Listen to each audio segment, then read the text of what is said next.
केहू समसन तक संगे नहीं जाला। क्यों जाला हो?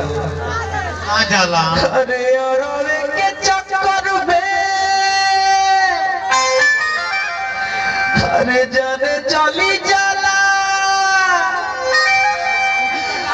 केहू समसन तक संगे नहीं जाला। क्यों सीरियस हो रे? मारा में एक हाथ अपने सीरियस हो जाई। एक हाथ में तो सीरियस हो जाई। मारी पीछे से नहीं आगे से बड़ा नेगेटिव। चल बाबी अरे चले लूडो हरिया नदी बीच नैया हिलोर मारे। चले लूडो हरिया नदी बीच नैया हिलोर मारे। हिलोर मारे करी होइया एकरा कूद ही नहीं खे। अब भाई तने कूदावत बीट पर करी होइया ये है गोरी।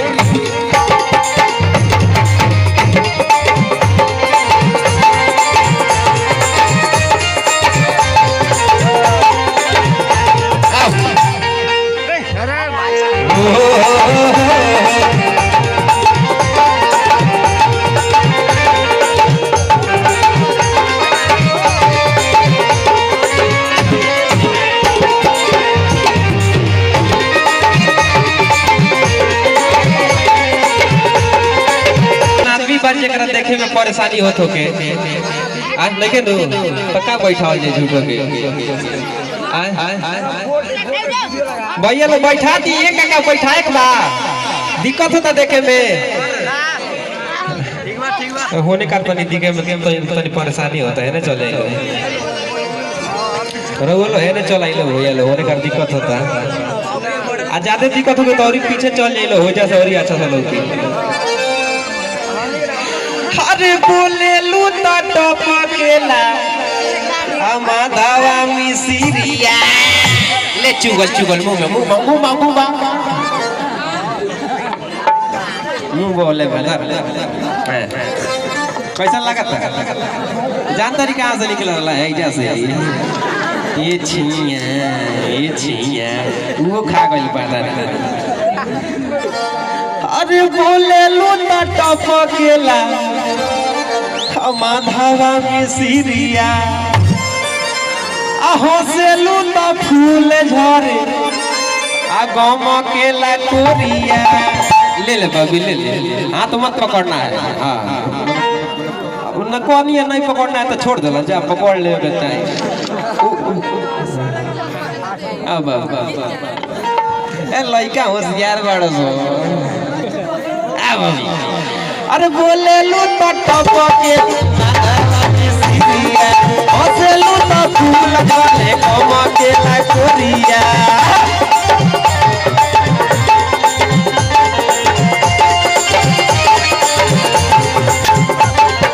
बोले लूटा टपके माधवा मिसिरिया हंसे लूटा फूल झरे गम केला कोरिया।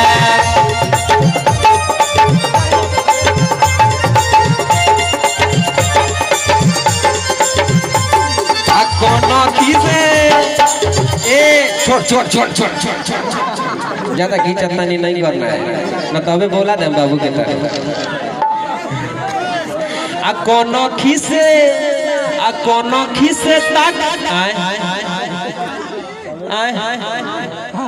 क्या कर जाए के बैठा दी लोग के बैठ जाए लोग का तो दिक्कत होता हो नहीं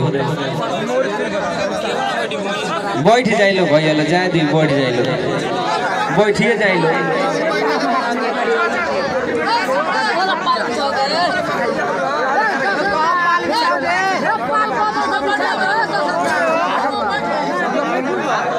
ये माने जगह तो बढ़ले भैया से हुआ तब झूठो के अब नीचे पाकी में लोग ना बैठी कथी नीचे कुछ बिछावल बा तो का लोग बैठी होने का। और तनी से दूर दूर हट जाए लोग लौके लागे सब के तनी से पीछे पीछे हो जाए लो तनी से पीछे हो जाए लो हल्का हल्का पीछे हो जाए लो सब। कोई जदुआ परोर मारे। अरे बाबू तनी आराम से रह दैया ना तो उठा के बैठा दे मकरा गोदी में लगबा छटपटा है। आ कोनो खिसे साके लूटा लागे कोई जदुआ परोर मारे। कोनो खिसे साके लूटा लागे कोई जदुआ परोर मारे।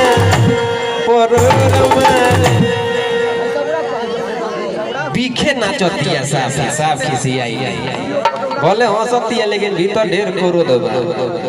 अरे हम कथी होई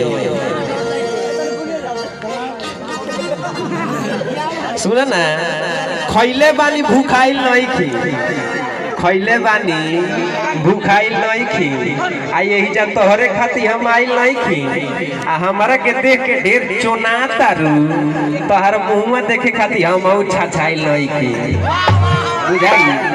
अरे कोनो खिसे साके लूटा